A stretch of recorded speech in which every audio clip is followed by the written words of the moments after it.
La saggezza di Connie Mendez per trovare pace e armonia.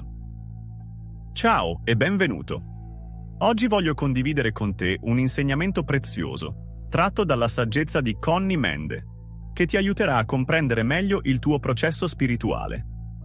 A volte, nel cammino spirituale, possiamo sentirci in difficoltà, pensando di non stare facendo le cose giuste, ma la realtà è ben diversa.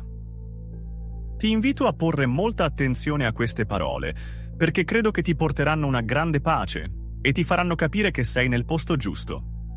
Cominciamo. Se stai cercando di vivere una vita spirituale, sappi che hai diritto alla pace interiore e a un progresso armonioso. Se qualcosa non sta funzionando come speravi, chiedi alla saggezza divina di mostrarti la causa di questo blocco. È importante dedicare ogni giorno del tempo alla preghiera, che può essere sotto forma di meditazione, lettura spirituale o ripetizione delle tue affermazioni preferite. E vivi la tua vita nel modo più possibile allineato con la volontà divina, nel rispetto del momento presente.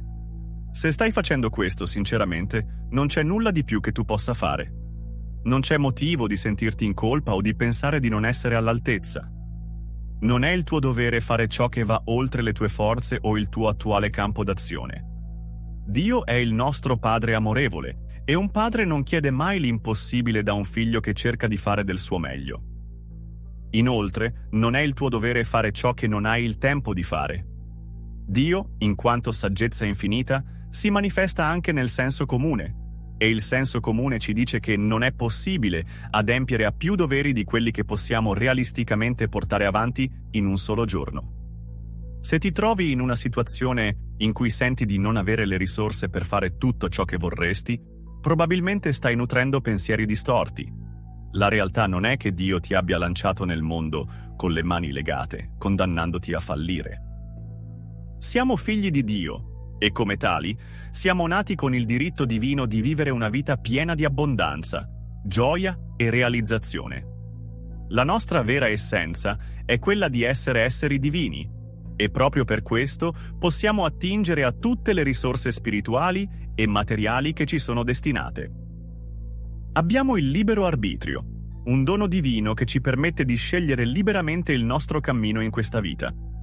Questo significa che, pur essendo figli di Dio e avendo una connessione profonda con la nostra essenza divina, siamo chiamati a fare scelte consapevoli che riflettono la nostra volontà, la nostra fede e la nostra crescita spirituale.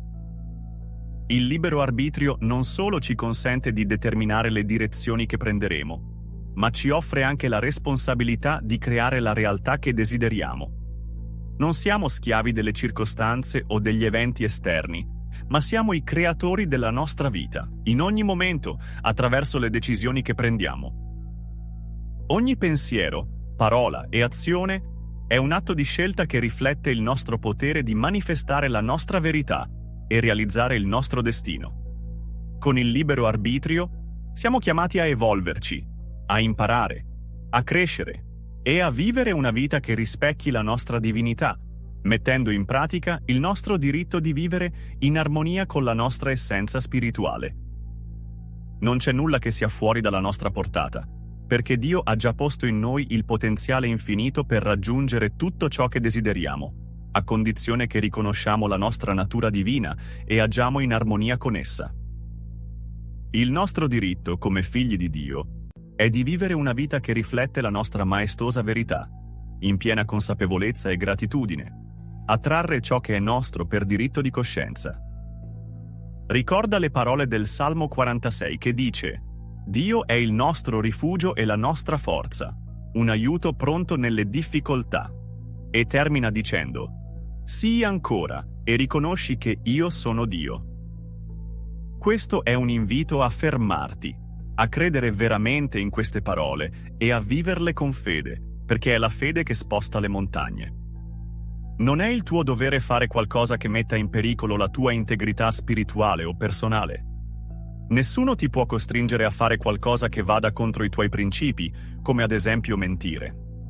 Non credere alla falsa apparenza che non ci sia lavoro o che il denaro sia impossibile da guadagnare. Queste sono bugie. Affermalo con fermezza e credi che le circostanze possono migliorare. Non sacrificare la tua crescita spirituale per nessuna circostanza. Nel piano spirituale, la verità è che non esiste il concetto di tempo. Non c'è passato né futuro. Tutto accade nel presente. Se vivi nel presente con la consapevolezza che tutte le necessità sono già soddisfatte, che oggi hai la forza, la pace e l'aiuto necessari, capirai che il futuro è solo un'illusione. I nostri timori sono sempre proiettati in un domani che non esiste ancora. La Bibbia ci dice: oggi è il giorno della salvezza. Dio vive nell'eterno presente e non ha fretta. È in costante serenità. Non è il tuo dovere sacrificare la tua felicità e il tuo benessere per qualcosa che appartiene al domani, perché spesso ci dimentichiamo che il vero potere risiede nel presente. Vivere nel futuro, nel preoccuparsi di ciò che ancora non è, ti impedisce di godere delle opportunità che la vita ti offre adesso.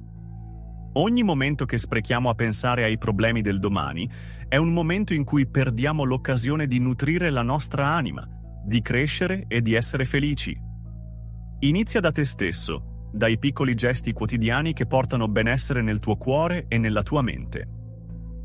Come dice il Sermone della Montagna, prima rimuovi la pagliuzza dal tuo occhio, poi pensa a quella nel tuo vicino. Questa profonda verità ci invita a guardare dentro di noi, a lavorare sulla nostra crescita interiore, prima di poter essere davvero di aiuto agli altri.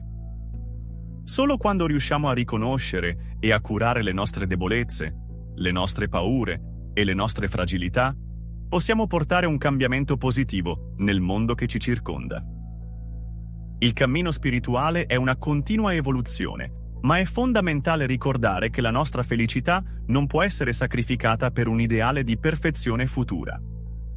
Vivere con la consapevolezza che ogni giorno offre una nuova possibilità di essere migliori, di essere più in sintonia con la nostra essenza divina, è ciò che ci permette di vivere in pace con noi stessi e con il mondo. Non è mai il momento giusto per rimandare la nostra felicità, perché il momento giusto è sempre adesso. Prima di cercare di cambiare il mondo, inizia con il cambiamento dentro di te. Non è il tuo dovere essere impaziente, triste, arrabbiato o negativo in nessuna circostanza. La Bibbia ci insegna che la gioia del Signore è la nostra forza. Questo significa che per avere successo, per lavorare, per essere felici e progredire, dobbiamo rimanere positivi. Essere positivi non significa ignorare le difficoltà della vita o nascondere le emozioni, ma piuttosto significa essere contenuti, centrati e in grado di affrontare le sfide con serenità e fiducia. La positività non è semplicemente un atteggiamento superficiale, ma un riflesso della nostra consapevolezza interiore, del riconoscere che siamo esseri divini, nati per vivere in armonia con la nostra essenza. Cristo dentro di noi, la nostra luce interiore, non può operare nel pieno del suo potenziale se permettiamo che la negatività prenda il sopravvento. Quando ci lasciamo sopraffare dalla tristezza, dalla rabbia o dalla disperazione, chiudiamo la porta a quella presenza divina che vuole guidarci verso la pace, l'amore e la realizzazione. Cristo si rallegra con la nostra gioia, con la nostra pace interiore, e si allontana quando ci permettiamo di essere dominati dal pessimismo e dall'oscurità.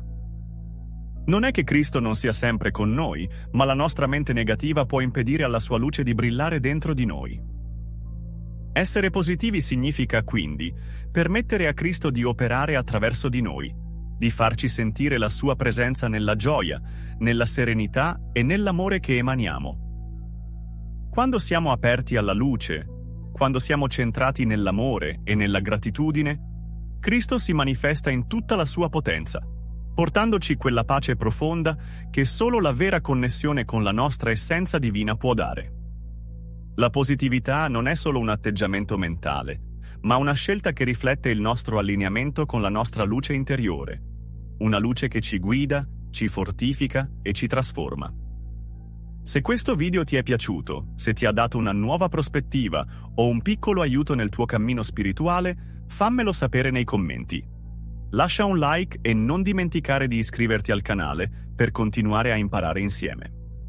Sono davvero felice che tu sia qui e leggere i tuoi commenti mi riempie il cuore di gioia, sapendo che ho potuto aiutarti a fare un piccolo passo in più nel tuo processo spirituale.